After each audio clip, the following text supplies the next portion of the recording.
नमस्कार। कभी सोचा है कि हाथ में जो फोन है, जिस हवा में हम सांस लेते हैं और हम खुद, ये सब आखिर बने किस चीज से हैं? जवाब है एक ही चीज से, जिसे हम कहते हैं पदार्थ या मैटर। पर सवाल यह है कि ये रहस्यमय चीज असल में है क्या? चलिए आज इसी की तह तक चलते हैं। तो चलिए एक ऐसे सवाल से शुरू करते हैं जो शायद थोड़ा दिमाग घुमा दे। जरा अपने सामने रखी किसी भी ठोस चीज को देखिए। मान लीजिए एक टेबल। क्या होगा अगर कहा जाए कि वो 99.9% खाली है? मतलब उसमें कुछ है ही नहीं। सुनने में बिल्कुल पागलपन लगता है ना? पर यही तो विज्ञान की दुनिया है। इसे समझने के लिए हमें एक बहुत पुराने सवाल पर लौटना होगा। आखिर पदार्थ की बनावट कैसी है? इस पर हजारों सालों से बहस चलती आ रही है। सदियों तक दो टीमें थीं। एक टीम का मानना था कि पदार्थ लकड़ी के एक ठोस ब्लॉक जैसा है, अटूट, जिसे और तोड़ा नहीं जा सकता। दूसरी टीम कहती थी नहीं नहीं, पदार्थ तो रेत के ढेर जैसा है, मतलब अनगिनत छोटे छोटे कणों से मिलकर बना है। तो भाई सही कौन था? हजारों साल की इस बहस का जवाब एक बहुत ही सिंपल से एक्सपेरिमेंट में छिपा है, जिसे कोई भी अपनी किचन में कर सकता है।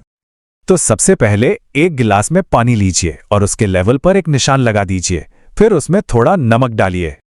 अब इसे अच्छी तरह से घोल दीजिए और देखिए नमक पूरी तरह से गायब हो गया है। और अब आता है असली जादू। हमने पानी में कुछ डाला, पर पानी का लेवल वो तो बढ़ा ही नहीं।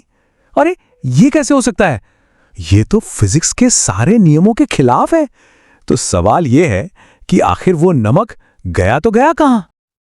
और यहीं मिलता है हमें हमारा जवाब। नमक के वो छोटे छोटे कण असल में पानी के कणों के बीच जो खाली जगह थी उसमें जाकर सेट हो गए। और ये बात साफ साफ साबित करती है कि पदार्थ कणों से बना है। तो ये तो तय हो गया कि हर चीज कणों यानी पार्टिकल्स से बनी है। लेकिन ये पार्टिकल्स काम कैसे करते हैं? असल में हमारे यूनिवर्स की हर चीज सिर्फ 3 बेसिक नियमों पर चलती है। ये 3 नियम हैं। पहला, कणों के बीच हमेशा खाली जगह होती है, जैसा हमने नमक वाले एक्सपेरिमेंट में देखा। दूसरा, ये कण कभी भी शांत नहीं बैठते, वो हमेशा हिलते डुलते रहते हैं। और तीसरा, इन कणों के बीच एक दूसरे के लिए एक खिंचाव होता है, एक अट्रैक्शन फोर्स। चलिए इन नियमों को असल जिंदगी में देखते हैं। एक तैराक पानी को काटकर इसलिए आगे बढ़ पाता है क्योंकि पानी के कणों के बीच में जगह होती है। और एक अगरबत्ती की खुशबू पूरे कमरे में इसलिए फैल जाती है क्योंकि उसके धुएं के कण लगातार हवा में घूमते रहते हैं। विज्ञान में कणों के इस तरह फैलने को एक खास नाम दिया गया है, विसरण या डिफ्यूजन। तो अगली बार जब किसी स्वादिष्ट पकवान की खुशबू आए तो इस विसरण को थैंक यू जरूर कहिएगा। और एक दिलचस्प बात और है, जैसे जैसे तापमान बढ़ता है इन कणों की रफ्तार भी तेज हो जाती है। यही वजह है कि ठंडे खाने के मुकाबले गर्मा गर्म खाने की खुशबू दूर तक और ज्यादा तेजी से आती है। अच्छा, अब इन 3 नियमों को इस्तेमाल करके हम पदार्थ की 3 सबसे कॉमन स्टेट्स को बड़ी आसानी से समझ सकते हैं, ठोस, द्रव और गैस। जरा इस एक्सपेरिमेंट को देखिए, सब साफ हो जाएगा। एक सिरिंज में गैस को आसानी से दबाया जा सकता है क्योंकि उसके कणों के बीच बहुत सारी खाली जगह है। लेकिन उसी सिरिंज में पानी या किसी ठोस चीज को दबाने की कोशिश करिए, नामुमकिन है, क्योंकि उनके कण पहले से ही एक दूसरे से बिल्कुल सटे हुए हैं। ये टेबल तो पूरी कहानी बयां कर देती है। देखिए, ठोस में पार्टिकल्स कसकर बंधे हैं, इसलिए उनका आकार फिक्स होता है। द्रव में वो एक दूसरे पर फिसल सकते हैं, इसलिए वो बहते हैं। और गैस के कण, अरे वो तो बिल्कुल आजाद हैं, जितनी जगह मिले सब में फैल जाते हैं।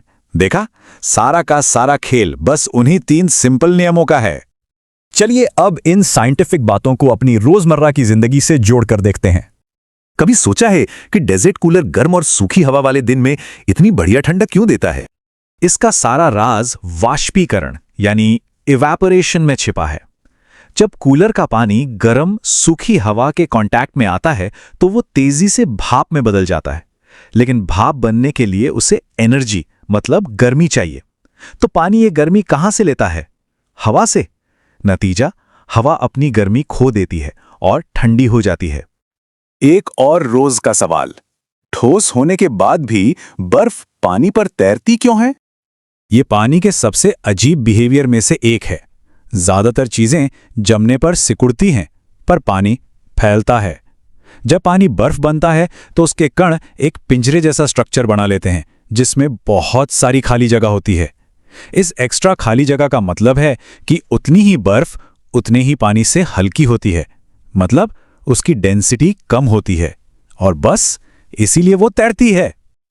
तो अगली बार जब कोई एक ग्लास पानी पिए या गर्म चाय की भाप को देखे तो याद रखिएगा कि कणों की एक अदृश्य दुनिया देखी जा रही है जो बड़े ही सिंपल से नियमों पर चल रही है। और ये बात सोचने पर मजबूर करती है कि हमारे आसपास और कितने ऐसे गहरे राज छिपे हैं जो बस खोजे जाने का इंतजार कर रहे हैं।